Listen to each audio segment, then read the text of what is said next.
Hello दोस्तों, Paramount institute में आपका स्वागत है। दोस्तों, इस चैनल के द्वारा आप अपनी बोर्ड परीक्षा की संपूर्ण तैयारी कर सकते हैं। इस चैनल पर आपके विषयों के रिकॉर्डेड वीडियो मिलेंगे और मिलेंगे आपको आपके एग्ज़ाम की तैयारी के लिए महत्वपूर्ण प्रश्न।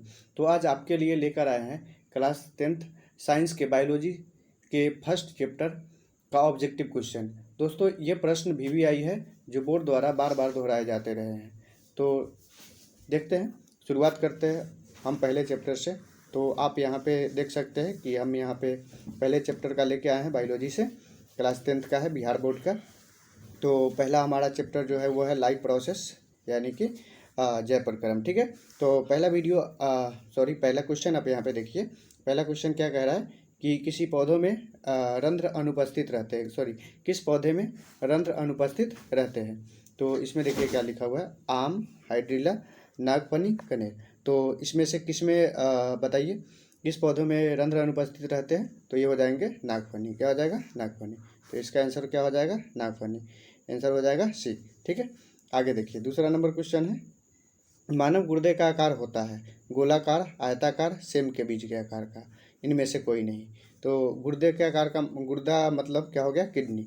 तो किडनी कैसा होता है? सेम के बीच के आकार का होता है। ठीक है, अगला क्वेश्चन देखते हैं। तो अगला क्वेश्चन हमारा है, यहाँ पे आगे बढ़ते हैं, एक सेकेंड। हाँ, तो ये हमारा अगला क्वेश्चन तीसरा नंबर देख लीजिए। तीसरा नंबर क्वेश्चन है कि हीमोग्लोबिन की कमी से कौन सा रोग होता है। तो दोस्तों, हीमोग्लोबिन की कमी से एनीमिया होता है। ठीक है, चौथा है, मानव हृदय घिरा हुआ है तो किससे घिरा होता है? पेरिकार्डियम से घिरा होता है। ठीक है आगे आप ऑप्शन देख सकते हैं जो दिया हुआ है, जाइलम से, फ्लोएम से, प्लाज्मा से। तो ये जाइलम, फ्लोएम ये पौधों के परिवहन ऊतक है, तो ये नहीं होंगे। ठीक है, चलिए अगला क्वेश्चन देख लीजिए, 5वां नंबर। तो कह रहा है, 5वां नंबर क्वेश्चन कह रहा है, रक्त इनमें से किसकी उपस्थिति के कारण लाल दिखाई देता है। तो बताइए किस प्रोटीन के कारण दिखाई देता है। तो हीमोग्लोबिन। किसके कारण दिखाई देता है? हीमोग्लोबिन। अगला क्वेश्चन है ट्रैकिया। क्वेश्चन क्या कह रहा है, ट्रैकिया किस जीव का श्वसन अंग है। तो हाइड्रा, स्टारफिश नहीं हो सकता, चलिए स्टारफिश भी नहीं होगा, कॉकरोच, किसका हो जाएगा? कॉकरोच का। तो ट्रैकिया किस जीवों का श्वसन अंग है। तो ये कीटों में पाया जाता है। तो कॉकरोच क्या है? कीट है। और उसके बाद देख लीजिए 7वां नंबर, मछलियाँ किस अंग द्वारा श्वसन करती है। तो मछलियाँ किसके द्वारा करती है? गिल्स के द्वारा करती है। ठीक है, उसके बाद अगला क्वेश्चन है 8वां नंबर, प्रकाश संश्लेषण होता है। तो प्रकाश संश्लेषण किस में होता है? ज़रा ध्यान से देखेंगे, कवकों में नहीं होते, अच्छा जंतुओं में भी नहीं होते हैं, तो कहाँ होते हैं? हरे पेड़ पौधों में। ठीक है, चलिए 9वां नंबर है, चालनी नलिका पाई जाती है। तो चालनी नलिका किस में पाई जाती है? तो ये पाई जाती है जाइलम में। किस में पाई जाती है? जाइलम में। ठीक है, आगे चलते हैं। अगला नंबर क्वेश्चन है 10वां नंबर, RBC की जीवन अवधि कितने दिनों की होती है। तो RBC की जीवन अवधि कितने दिनों की होती है? 120 दिनों। कितना दिन की होती है? 120 दिन। ठीक है, अगला है 11 नंबर क्वेश्चन, निम्न में कौन संवहन ऊतक है। तो कौन सा है? चलिए यहाँ पे देखिए, एपिडर्मिस। एपिडर्मिस नहीं है, जाइलम और फ्लोएम ये है पौधों के संवहन ऊतक। ठीक है, तो इसका आंसर क्या हो जाएगा? बी और सी। तो यानी कि आंसर हो जाएगा डी। कौन सा हो जाएगा? डी। चलिए आगे देखते हैं 12 नंबर, पौधों में गैसों के आदान प्रदान किसके द्वारा होता है। तो गैसों के आदान प्रदान किसके द्वारा होता है? रंध्र या स्टोमेटा के द्वारा होता है। 13 नंबर देखिए, मानव मूत्र में यूरिया का प्रतिशत मात्रा कितनी होती है। तो ये होती है 2%। ठीक है, चलिए 14 नंबर देखिए, मुख गुहा में आहार का कौन सा भाग का पाचन होता है। तो इसमें कौन सा भाग का होता है? स्टार्च का होता है। तो यहाँ पे कार्बोहाइड्रेट हो जाएगा। क्या हो जाएगा? कार्बोहाइड्रेट। ठीक है, चलिए अगला क्वेश्चन है 15 नंबर दोस्तों, ये वीडियो अपने दोस्तों के साथ शेयर कर दीजिए ताकि उनका भी बोर्ड एग्जाम में मतलब हेल्प हो सके। ठीक है, चलिए तो 15 नंबर क्वेश्चन देखिए, यहाँ पे ऑक्सीजन का वाहक कौन है। ऑक्सीजन का वाहक कौन होता है? तो RBC। कौन होता है? RBC। ठीक है, तो यहाँ पे हो जाएगा लाल रक्त कोशिका। 16 नंबर, शोषण की क्रिया में खाद्य पदार्थ का क्या होता है। तो शोषण की क्रिया में खाद्य पदार्थ का क्या होता है? संश्लेषण, दहन, विघटन, परिवर्तन। तो क्या होता है? विघटन होता है। ठीक है, चलिए अगला क्वेश्चन आगे बढ़ें। 17 नंबर देखिए, 17 नंबर हो जाएगा, मनुष्य में वृक्क एक तंत्र का भाग है जो संबंधित है। तो वृक्क किससे संबंधित होता है? उत्सर्जन से। ठीक है, 18 नंबर, खुला परिसंचरण तंत्र पाया जाता है मनुष्य में, घोड़ा में, तिलचट्टा में, इनमें से कोई नहीं। तो ये तिलचट्टा में होगा। किस में होगा? तिलचट्टा में। ठीक है, अच्छा अगला है 19 नंबर, ग्रहणी भाग है। तो ग्रहणी किसका भाग है? छोटी आंत का। छोटी आंत के 3 भाग होते हैं, ग्रहणी, जेजुनम और इलियम, ठीक है। तो 19 नंबर हो गया। आगे जाइए 20 नंबर में, इथाइल एल्कोहल किस प्रकार के श्वसन से बनता है? तो इथाइल एल्कोहल किस प्रकार के शोषण नहीं होगा, यहाँ पे होगा श्वसन। क्या होगा? किस प्रकार के श्वसन से बनता है? तो इथाइल एल्कोहल किस प्रकार के श्वसन से बनता है? तो ये बनता है अवायवीय श्वसन से। किससे बनता है? अवायवीय श्वसन, ठीक है। चलिए 21 नंबर, कौन सा एंजाइम वसा पर क्रिया करता है? तो कौन सा एंजाइम करता है? पिप्सिन, ट्रिप्सिन, एमाइलेज, लाइपेज, कौन सा करता है? जल्दी बताइए। चलिए, तो क्या हो जाएगा इसका आंसर? क्या हो जाएगा किस नंबर का? कौन सा एंजाइम वसा पर क्रिया करता है? तो हो जाएगा लाइपेज, ठीक है। चलिए अगला नंबर क्वेश्चन देखते हैं। 22 देखिए, 22 नंबर क्वेश्चन बोल रहा है निम्न में स्वपोषी कौन है? तो स्वपोषी कौन है? तो हरे पेड़ पौधे। तो हरे पेड़ पौधे के अलावा कोई भी स्वपोषी नहीं होता है, सीधा यहाँ पे तो हो जाएगा। इसका आंसर क्या हो जाएगा? ए हो जाएगा। तो इसका देख लीजिए, प्रकाश संश्लेषण में ऑक्सीजन का मूल स्रोत क्या है? तो प्रकाश संश्लेषण में ऑक्सीजन कहाँ से निकलता है? जल से, या कार्बन डाइऑक्साइड से, पर्णहरित से, या सौर ऊर्जा से? चलिए आंसर बताइए जल्दी, क्या हो जाएगा? चलिए, तो इसका आंसर क्या हो जाएगा? जल हो जाएगा। क्या हो जाएगा? जल। चलिए 24 नंबर है, मैग्नीशियम पाया जाता है। तो मैग्नीशियम किस में पाया जाता है? क्लोरोफिल में पाया जाता है, ठीक है। उसके बाद 25 नंबर में आते हैं। देखिए 25 नंबर क्या कह रहा है? अंडाणु निषेचित होता है। तो अंडाणु निषेचित होता है, ये कहाँ होता है? ये योनि से, गर्भाशय से, फैलोपियन नलिका से, अंडाशय से। तो ये फैलोपियन नलिका से होता है। कहाँ से होता है? फैलोपियन नलिका से होता है, ठीक है। तो यहाँ पे जो फैलोपियन नलिका, जहाँ पे यहाँ पे ओवरी होते हैं, यहाँ से यहाँ पे फैलोपियन नलिका यहाँ पे होते हैं, ठीक है। चलिए, तो यहाँ पे निषेचित होते हैं। उसके बाद कह रहा है कि इंसुलिन नामक हार्मोन की कमी से कौन सा रोग होता है? तो ये आपको याद रखना है, मधुमेह। कहाँ याद क्या हो जाएगा? मधुमेह, ठीक है। उसके बाद 28 नंबर क्वेश्चन है, दांत की सबसे ऊपरी परत जो कठोर होती है उसको क्या बोलते हैं? इनामेल बोलते हैं। क्या बोलते हैं? इनामेल, ठीक है।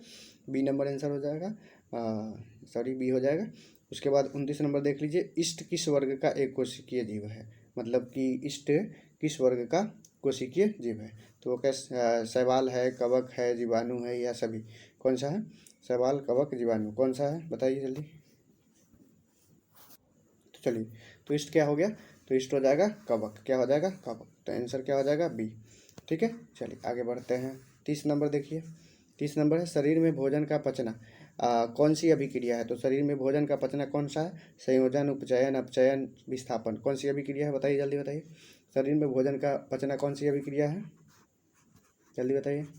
चलिए, तो ये कौन सी अभिक्रिया है? अपचयन अभिक्रिया है। कौन सी है? अपचयन। उसके बाद है 31 नंबर, मानव हृदय में पाए जाते हैं। तो 3 बेस्म, 4 बेस्म, 5 बेस्म, 6 बेस्म, कौन सा होता है? तो आंसर हो जाएगा बी। कितने बेस्म होते हैं? 4 बेस्म होते हैं, ठीक है। चलिए आगे, आ गया होगा समझ में। 32 नंबर, 32 नंबर है, इनमें कौन प्रकाश संश्लेषी अंगक है?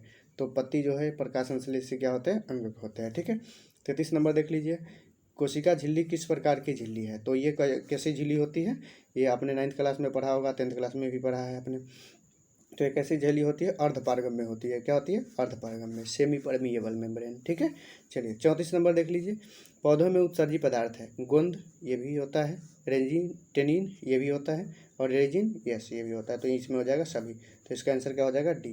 क्या हो जाएगा? डी। चलिए आगे है 35 नंबर देखिए, रक्त में शर्करा का स्तर नियंत्रित करता है। तो रक्त में शर्करा मतलब कि चीनी है ना, शुगर लेवल, कौन करता है? तो ये कौन हो जाएगा?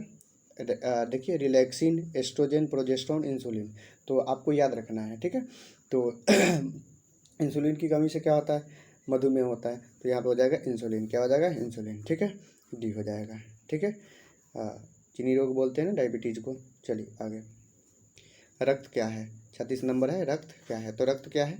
रक्त के बारे में आपने पढ़ा होगा कि रक्त कोशिका नहीं है, बल्कि ये क्या है? एक तरल संयोजी ऊतक है। रक्त क्या है? तरल संयोजी ऊतक है। तो इसका आंसर क्या हो जाएगा? ए, ठीक है। उसके बाद 37 नंबर देखिए, 37 नंबर क्वेश्चन कह रहा है कि पादप में जाइलम उत्तरदायी है। तो जाइलम जल एवं खनिज लवणों का स्थानांतरण करता है, और फ्लोएम जो होता है वो खाद्य पदार्थों का स्थानांतरण करता है, ठीक है। तो यहाँ पे आंसर कहाँ है? जल का वहन, भोजन का वहन। देखिए पहला है जल का वहन, भोजन का वहन। तो भोजन तो नहीं हो जाएगा, अमीनो अम्ल भी नहीं होगा, ये तो हटाइए, इनमें से कोई नहीं। चलिए, तो क्या हो जाएगा? ए नंबर आंसर। कौन सा हो जाएगा? ए हो जाएगा, ठीक है। आंसर इसका क्या हो जाएगा? 37 का ए।